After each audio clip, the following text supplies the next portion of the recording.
گفتوگۆی بابەتی تەوەری یەکەم لەگەڵ میوانەکەم لە شاری ڕانی ئەزیزەوەکەم کە تایبەتە بە گرنگجیدان بە کەرتی تەندروستی و خۆشگوزەرانی بۆ هاوڵاتیان لە هەرێمی کوردستان. بە سوپاسەوە بەڕێز محەممەد حەلاق کاندیدی ژمارە 44 لیستی 129 نیشتیمانی کوردستان ڕاستەوخۆ لە ڕانیەوە لەگەڵماندایە. کاک محەممەد بەیانیت باش سوپاس کاتی خۆت بێمە بەخشی. بانی ئێوە بینێران باش زۆر سپاس بۆیەوە. زۆر سپاس. کاک محەممەد با سەرەتاوە لەوە دەست پێ بکەین پرۆسەی بانگەشەی هەڵبژاردن لە سنووری ڕاپەڕین چۆنە تا ئێستا؟ لە دەڤەری ڕاپەڕین پرۆسەی بانگەشەی هەڵبژاردن زۆر بە گەرموگوڕی دەستی پێکردەوە وردە لە ڕۆژەکانی نزیک بوونەوە لە دەنگدان نزیک دەبینەوە و بە گەرموگوڕیەوە دۆستان و لایەنگرانی یەکێتی و بگرێت ئەوانەی کە پێشترش لایەنگری یەکێتی نەبوونا وردە دێنەوە ناو ڕێزەکانی یەکێتی نیشتیمانی کوردستان و درێژە بە خەبات دەن لە ناو یەکێتی نیشتیمانی کوردستان. بەڵێ بەڕێز بۆی حکومڕانی ئێستاوە ئاشتی هەژاری بە شێوەیەکی بەرچاو ڕووی لە زیادبوون کردووە لە هەرێمی کوردستان. پرۆگرامی بەرنامەی لیستی 129 یەکێتی نیشتیمانی کوردستان لەو بارەوە چییە؟ دڵنیایەوە بەهۆی ئەو حکومڕانیە ناڕەوای کە لە هەرێمی کوردستان سەپێنراوە بەسەر هاوڵاتیاندا بەڕاستی ئەوڕۆ دەتوانین بڵین بەشێکی زۆر لە موچەخۆرانیش دەتوانین پێیان بڵین هەژارە لەبەرەوەی بە خۆتان دەزانن ئێستاەوە نزیک دەبێتەوە لە 65 ڕۆژ موچە هاتووە لە هەولێر دەستی بەسەرداگیراوە نەگەشەوە دەست موچەخۆران. بەڕاستی ئەوە سیاسەتێکی زۆر ناڕەوایە بەرامبەر فەرمانبەرانی هەرێمی کوردستان ئەنجام دەدرێت. بۆیە ئێمە لەو هەڵبژارنەدا داوا لە هەموو دانیشتوانی هەرێمی کوردستان دەکەین بستنە سەر سندوقی دەنگدان لە سەر سندوقی دەنگدان وا بکەین لیستی 129 یەکێتی نیشتیمانی کوردستان سەر بخەین بۆ ئەوەی چۆن یەکێتی هەمیشە هەوڵی داوە موچە و قوتی هاوڵاتیان لە هیچ گرژێ و ئاڵۆزە سیاسەکاندا دەستی بەسەردا نەگیرێ، بەڵام بەداخەوە لایەنێکی سیاسی لە هەرێمی کوردستان هەر کاتێک کە زانی بۆ خۆی باڵانسی هێزی دابەزیوە دێ یەخەی فەرمانبەران دەگرێت و قوتەکانیان ڕادەگرێت، قوتی ماڵ منداڵیان ڕادەگرێت. بەداخەوە ئێمە ڕۆژانە سەردانی هاوڵاتیان دەکەین کە دەزانین بەڕاستی خەڵکێکی زۆر زۆر هەنگاو دەنێ بەرەو هەژاری لەبەرەوەی فەرمانبەر ئەوڕۆ کە 65 ڕۆژ جارێک تۆ موچەی نەدەی بەڕاستی ئەو پێی دەگوترێ هەژار. ئەوەش بەهۆی ئەوەیە کە هێزێکی سیاسی لە هەرێمی کوردستان دەستی بەسەر قوتەکەی داگرتووە. بۆیە ئێمە وەکو یەکێتی نیشتیمانی کوردستان هەوڵ دەدەین لە ژێر دەستی ئەو هێزە ئەو حکومڕانیە دەربێنینەوە بیگەڕینەوە بۆ هاوڵاتیانی هەرێمی کوردستان بەبێ فەرق و جیاوازی. ئەوەش کاتێک دەکرێت کە یەکێتی نیشتیمانی کوردستان هێزی یەکەم بێ. بۆ خۆتان دەزان ئێمە لە 20 ساڵی پێشودا تاکو ئێستا ساڵ و نیوەک حکوومەتی هەرێمی کوردستان سەرۆکوەزیرانی بەدەست ئێمەوە بۆ خۆتان زۆر زۆر باش دەزانن سلفی زەواج و عقار و هەموو پێشادەکانەوە پلەبەرزکردنەوەی فەرمانبەران موچە لە کاتی خۆیدا جەژنانی فەرمانبەران هەموو هەبووە ئەو کاتی یەکێتی حکومڕانی کردو. بەڵام بەداخەوە ئێستا بۆ خۆتان دەزانن لە کاتی خۆیدا موچەش نادرێ، موچە دێت لە بەغداڕ دەستی بەسەردا دەگیرێ بۆ ئەوەی هاوڵاتیان تووڕە بکرێن لە سندوقەکانی دەنگدان کە نازان ئەوانە بەسەر خۆیاندا دەشکێتەوە و خەڵک ئەو جارە هاوڵاتیان زیاتر دەچنە سەر سندوقی دەنگدان و لە ناو هێز و لایەنە سیاسەکانی یەکێتی نیشتیمانی کوردستان هەڵدەبژێرن کە بەڕاستی فریادڕەسی هەموو هاوڵاتیانی هەرێمی کوردستانە بەفێ فەرق و جیاوازی. بەڵێ کاک محەممەد وەک ئاشکرای ماوەی چەندین ساڵە سەرقاڵی کاری خێرخوازیت ئەگەر دەنجی پێویست بە دەستبێنیت و بیتە پەرلەمانتار چی بۆ هاوڵاتیانی سنووری ڕاپەڕین و هەرێمی کوردستان بە شێوەیەکی گشتیەکەیت؟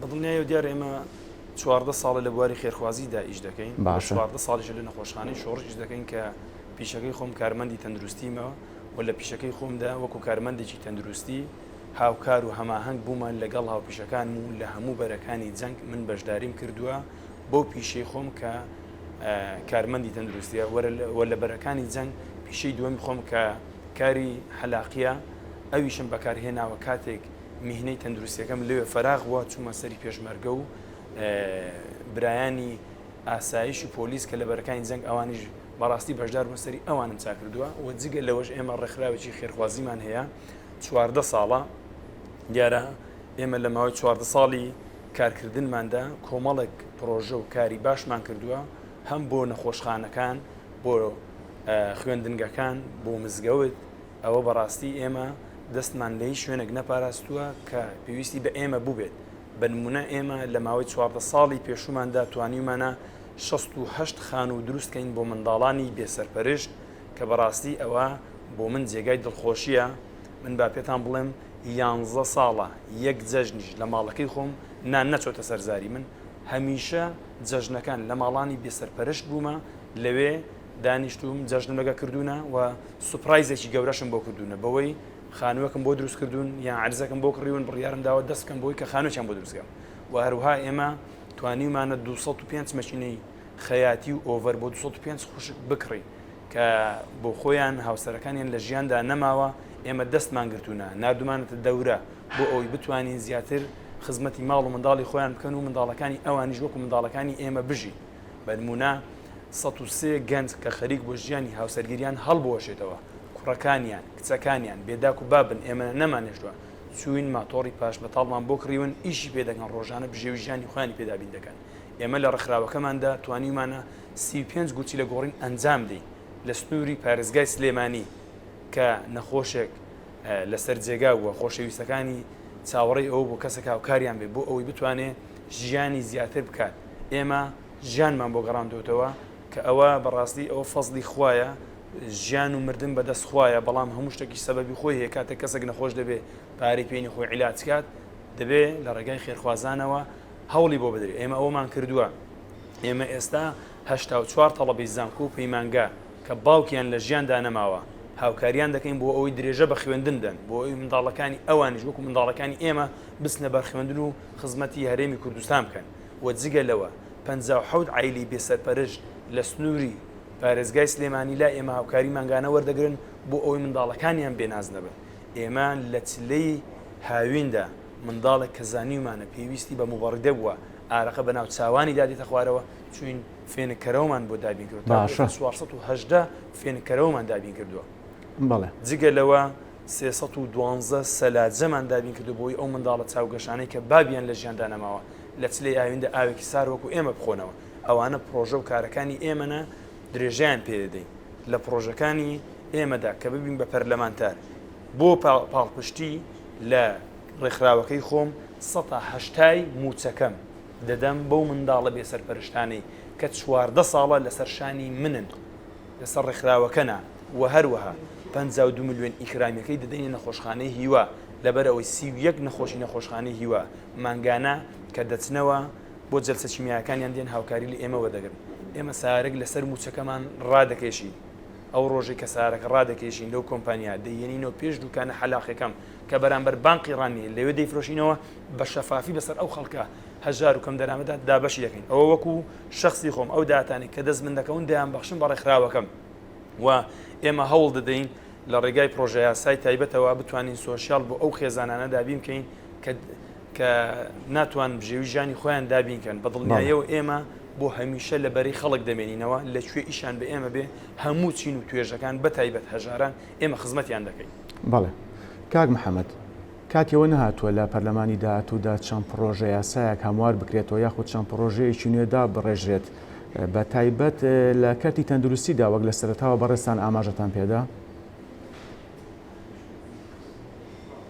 بەتەکی دیارە ئێمە بەرمونە گەشت باسی سنووری ئیدارەی ڕاپەڕینکەن کۆمەڵک ینی بەنمونێسا من یەکەم کارم کە دەیکەم لە پرۆژە یاسا کە تەقدیم دەکەم کەمکردنەوەی موچەی پەرلەمانتاریە بۆ 2 ملیۆن زیادکردنی موچەی تەواوی پاکەرەوەکانی شار و نەخۆشخانەکانە بۆ زیاتر لە ملیۆنێک کە بەڕاستی ئەوانە چینێکی مەغدورن پێویستە خزمەت بکرێن و لە بواری تەندروستی ئەوەی من زۆر پێم خۆشە ئیشی لەسەر بکەم جیاکردنەوەی کەرتی گشتیە لە تایبەت بەڕاستی کاتێک کە پزیشکێک ژیانت بە تەواتی بۆ دابین کرد موچەیەکی شایستە پێدا ئەو کاتە دەتوانێت لە سەعات 9 بۆ سەعات 4 خزمەتێکی باشی نەخۆشەکەی خۆی بکات چاوی لەوەی نەبێ بگەڕێتەوە نۆرینگەکەی. بەڕاستی بە خۆتان دەزانن سەردەمی حکومڕانی ئێمە کاتێک دەچوویە نەخۆشخانەیەک بە 1000 دینار پسولەیەکت دەبڕی تەواوی عیلاجەکانت بەدەست دەگەشت و نەشتەرگەریەکت دەویست تەواوی پێداویستەکان لەو نەخۆشخانە هەبوو.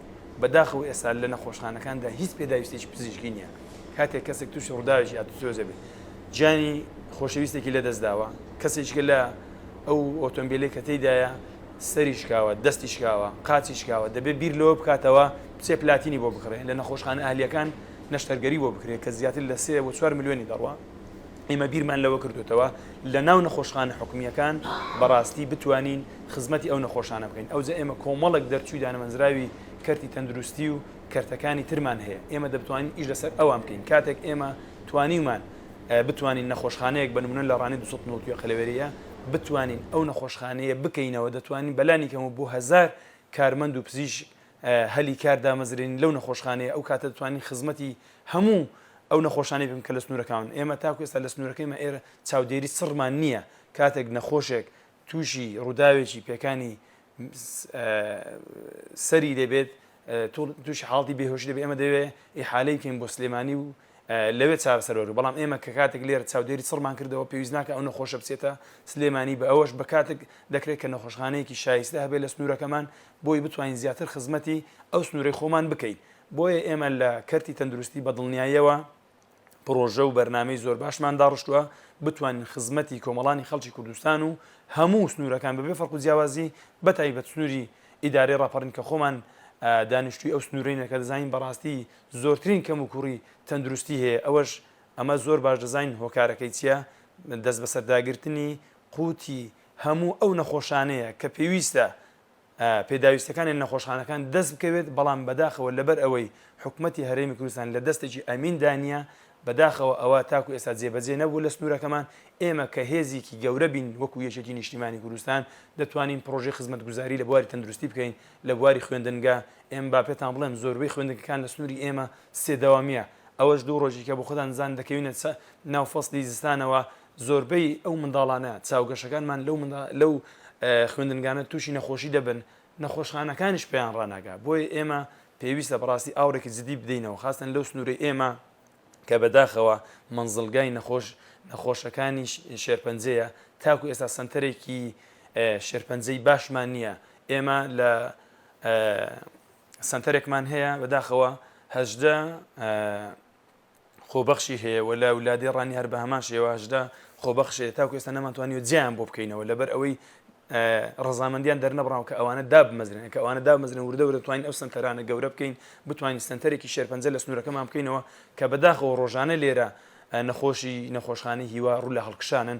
ئێمە کە لەقێک لە نەخۆشخانەی هیوا بین ئەو سنوورە باری ئەو نەخۆشانە ئاسان دەکەین کە لە نەخۆشخانەی هیوانە، چونکە تاکو بۆ خۆت نەخۆشێکی نەخۆشخانەی هیوات نەبێ نازانی بەڕاستی چ عەزابێکە کاتێک بەو ڕێگا و باناناندا دەچی بۆ نەخۆشخانەی هیوا بە ماندوو شەکەتی لێوەڕا دەگەڕێەوە. بۆیە ئێمە هەوڵی جدی دەدەین بۆ ئەوی لە سنوورەکەمان کەرتی تەندروستی بەرەو پێش بەرین و خزمەتی زیاتری کۆمەڵانی خەڵکی کوردستان بکەین.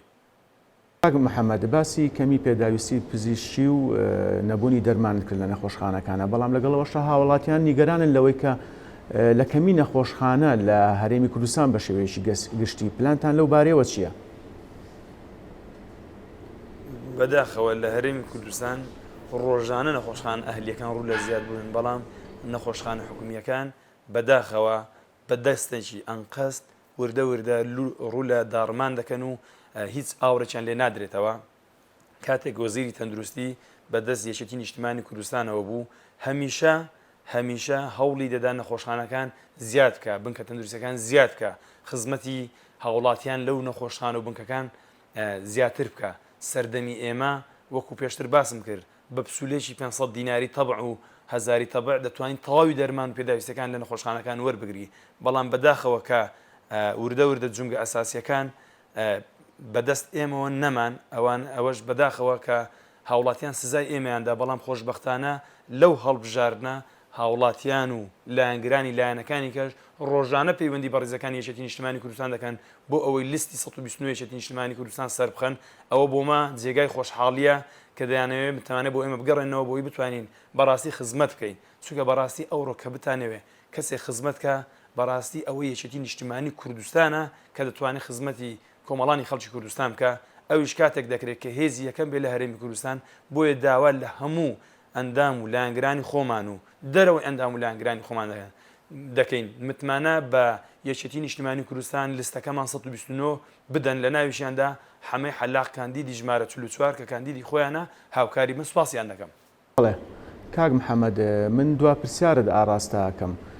نەخۆشخانەکان بەدەست کەمی پزیشک و فەرمانبەری تەندروستی یاخود کادری تەندروستیەوە ئەناڵێنێت. پرسیارەکەم ئەوەیە پلان و بەرنامەی لیستی 129 نیشتیمانی کوردستان لەو بارەیەوە چییە؟